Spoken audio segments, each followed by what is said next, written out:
Hey, my name is Vashtalos. Thanks for tuning in today. I would like to talk to you about my plans for League Start in 3.25, Settlers of Kalgur, Path of Exile's new and upcoming league. I hope you're excited. I know I am. So let's go ahead and dive right on in, shall we? I plan on playing Melee. I plan on playing Softcore Trade too, so I hope you'll come and join me. Softcore Trade is always a blast. You can always achieve your goals. I find that the most admirable part of it. So, um, no offense to any hardcore Andys out there. I am always impressed by how methodical and talented you guys can be. So, yeah, what's the build? We're going to be playing Vol Double Strike, accuracy stacking Juggernaut. Why Juggernaut? Well, accuracy stacking is like the thing on Juggernaut. It's not the only thing you can do, but if you're going to be accuracy stacking, chances are you're Juggernaut. And beyond that, we get stun immunity through Unstoppable, as well as, let me switch screens so you guys can actually see. So Unstoppable grants us the stun immunity. And then Unflinching gives us endurance charge generation whenever we've been hit. May not seem like a huge thing, but they had some changes planned for endurance charges that has just about everybody excited for them becoming a new defensive layer. So that is one of the main reasons as well as to why we've chosen Juggernaut as to be our league starter. Now the other thing to talk about is why double strike? One, I've made a video about it in the past. I, in 3.23, leveled like 6 different duelists with different variations of double strike, whether it was like gladiator, it's champion, so on and so forth. I think the one that I found most appealing was double strike impale champion. And while in 3.23 that was okay, 3.24 absolutely kicked our ass and kind of convinced me that maybe champion just isn't the right way forward for double strike. And this time I'm gonna try and leverage accuracy for a majority of our damage. We're probably going to have to swap a little bit later on. Just for your information, you do need a few items. Those essential items, just to get started, are 2 replica last resort nailed fist claws, and then you absolutely need a pair of Cloud Whisper boots. There are higher tiers of this boot, but this is the one that you can equip at the lowest level possible, which is level 20. You may even want to wait past level 20 um, so that you have a higher amount of accuracy to leverage Cloud Whisper boots more effectively. Until then, I plan on leveling as a 2-hand sword or axe wielder, and we're just going to be using physical damage or whatever elemental damage comes our way. Pick up nodes like martial experience, pick up nodes like kinetic impacts, pick up nodes like butchery, pick up nodes like bastion breaker. I'll leave it all in the POB. There'll be a couple of separate drop downs. And now that I've kind of gotten all that out of the way, I would also like to talk to you about the main reason why I am yet again excited about Double Strike. What we're looking at here is Vol Double Strike, but we'll talk about that as the second part of this little tidbit. So Double Strike received a massive buff in 3.25. We have gone from a damage effectiveness of 91% at level 1 to 143% effectiveness of damage at level 1. That is an insane buff. At level 20, we have gone from 140% up to 409% damage effectiveness. So at both ends, we have gone from somewhat feeling okay, right? Like in 3.23, I wouldn't say that we couldn't complete the campaign, especially with like Vol Double Strike. It was an absolute breeze. But with these buffs, we are going to be ripping and tearing through the campaign. I don't know if it's still going to be in-game viable. That's why I want to give you a warning that, take all of this with a grain of salt. This is an experiment. This is a passion project.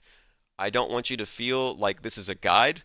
If anything, I would hope for you to follow along or encourage you to experiment a little more crazily with your own ideas. So, yeah, Double Strike itself, absolute massive buff, but then we go down to Vol Double Strike, the boys,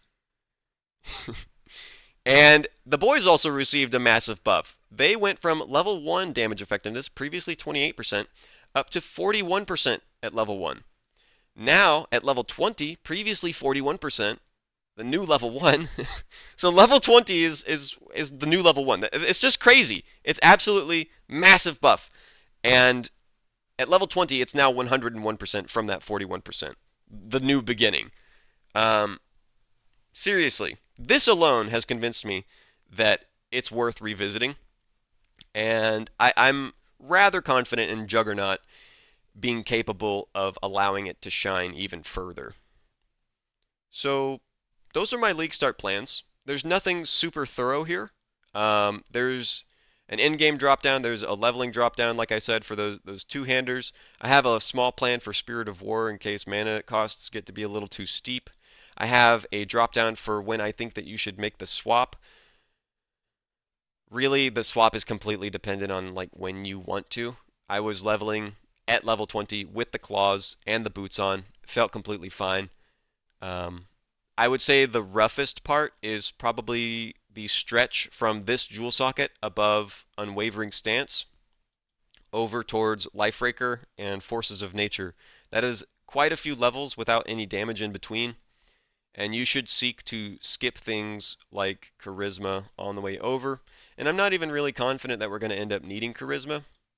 This is a real work in progress, so seriously, decide to copy this at your own risk, or really, if you find this inspiring, feel free to take the POB and repurpose it for whatever you see fit. Yeah, and now I would like to talk to you about my backup plan. So, my backup plan, in case that is absolutely terrible, is Winter Orb Occultist. I was leveling at the end of 3.24 a character with Winter, Tide Brand, and Frostbomb, so on and so forth, Frostbite. It did really well. And then once we obtained Winter Orb, it was even more fun. I haven't played a Winter Orb character in a long time, so I would be completely okay with this being our fallback character if melee ends up not really being the move again. I think that covers just about everything. I'm sure I'm forgetting something. Be sure to let me know in the comments if you have any questions. I love talking to you guys about Path of Exile. Alright, and those are my league start plans for 3.25. I hope you found the video interesting. I hope you'll leave me a like, a comment, whatever you can spare. And honestly, if you can't spare either of those, you watching the video is more than I honestly could have ever asked for. So thank you very much. You're the best. I stream every single day. I would love to see you over on my Twitch channel. I'll leave it down below in the description. And I usually start somewhere around 6 p.m. to 7 p.m. EST, going into the wee hours of the morning. I stream for quite some time, so you've got a big window to come stop by and say hi. I'd love to see you. And I also need to let you know, I don't only play Path of Exile, so there's a chance that you may stop by and see me playing not your favorite game. I'm sorry. Not really. I'm not that sorry. I also really enjoy playing other games. So, yeah, don't be a stranger. Chances are you'll probably see me deteriorating under the moonlight of Azeroth. Or maybe you'll see me digging deeply into an asteroid after Mission Command has told me that I'm the greatest dwarf they've ever seen. Rockenstone! I'm sorry. You get the picture, right? We like a little bit of variety around here. And now that Path of Exile is back on the menu, I am ready. I'm ready to enjoy me some Path of Exile right now. So, stay excited, keep thinking, and let me know what your plans are. Peace out. I'll see you guys in the next video.